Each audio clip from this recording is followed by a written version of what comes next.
Non, Freddy. C'est nous qui n'avions pas encore compris que les États-Unis sont pareils. Les États-Unis ont une approche qui relève de l'histoire de la croyance occidentale. La croyance occidentale suppose la suprématie blanche, la suprématie de la puissance. Et pour avoir la suprématie de la puissance, il faut neutraliser les faibles, surtout les faibles qui ont des potentialités énormes comme le Congo. Et donc, les États-Unis ne peuvent pas voir le Congo se réveiller, se mettre debout. Parce qu'il n'y a aucun pays en Afrique qui a le même volume de richesses que le Congo. Un tiers des richesses africaines sont au Congo. Tous les minéraux stratégiques sont au Congo. Mais les États-Unis ont pris capital, vous l'avez dit la dernière fois, une décision que aucun pays, ni un organisme, ni les individus, soutenir l'influence russe en Afrique. Tout simplement parce que les minéraux africains leur appartiennent. Et alors maintenant, lorsque vous parlez de minéraux des pays d'élection, de minéraux stratégiques, ben, c'est au Congo. Donc, les États-Unis ne peuvent que mener cette hypocrisie. Mais c'est nous qui ne comprenons pas que nous devons monter maintenant des stratégies qui nous permettent véritablement de construire des intérêts croisés avec l'ensemble des différentes nations, surtout qu'il y a des guerres sur le paysage politique international, pour que nous ayons aussi des alliés. Et de manière que nous puissions nous en sortir, encore que la classe politique puisse comprendre.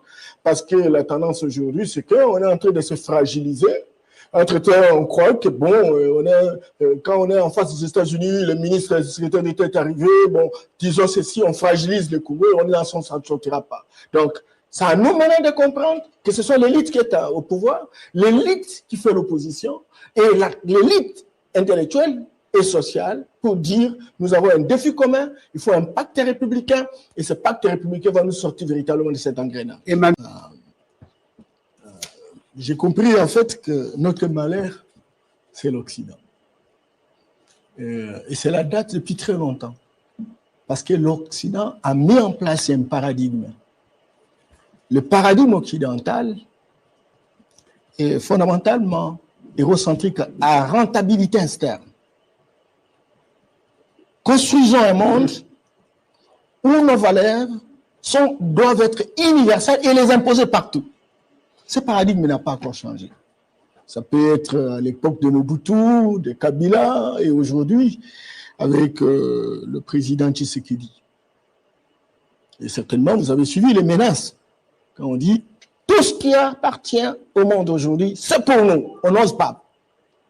Et si vous osez, on vous attaque. Ça, c'est la loi de voter au HR 73-11, voter au Capitole. Alors maintenant, cher Freddy, quelqu'un me disait que lorsqu'il y a des unités de puissance qui se racontent, l'unité la plus forte domine l'unité la plus faible. Et les Chinois disent, celui qui monte sur le tigre ne veut non seulement descendre, mais de le partager. Ils sont puissants. Ils sont puissants. Et alors, est-ce que nous aurons simplement des yeux pour regarder ou nous devons réfléchir davantage? Les Noirs américains ont beaucoup souffert de la ségrégation raciale aux États-Unis. À un moment donné, avec le leadership de Martin Luther King, ils ont décidé de boycotter les bus parce qu'ils étaient tout le temps, n'est-ce pas, indisposés dans le bus. Ils ont fait une année de boycott.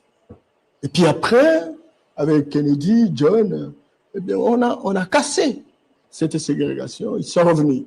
Mais pendant une année où ils étaient, n'est-ce pas, sous boycott, au lieu d'inventer de nouvelles alternatives, au lieu d'inventer de nouvelles innovations, de fabriquer, réfléchir pour fabriquer même leur propre bus, ils sont rentrés vers le système. Et la situation est restée la même.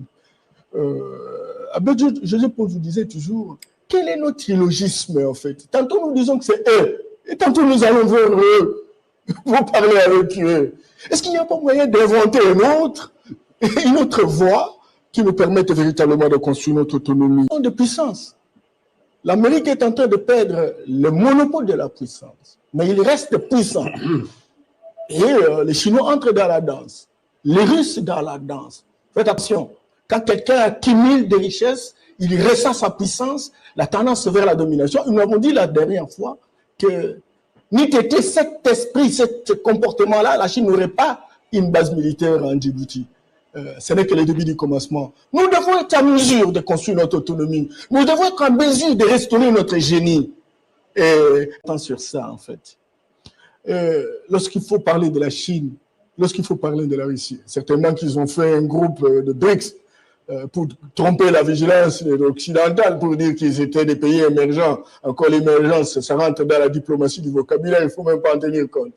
Mais ça fait longtemps que les Chinois se battent. Depuis la révolution de 1949, et ils étaient en train de dire, nous sommes sous-développés, nous n'avons rien, etc. Et ils faisaient des choses en catimini, beaucoup, que ce soit Achille, que ce soit Emmanuel, sont revenus pour dire, mais écoutez, même si nous avons un secret, nous avons une stratégie, nous avons des innovations, des grâces, il ne faut pas les balancer à la place publique. Mais les Chinois sont restés comme des idiots et pourtant ils voyaient ce qu'ils cherchaient. Aujourd'hui, ils sont une grande puissance, que ce soit militaire, économique et commerciale. Donc, nous devons être en mesure de comprendre ce que cela représente en termes de la puissance intrinsèque du Congo. Le Congo est la locomotive.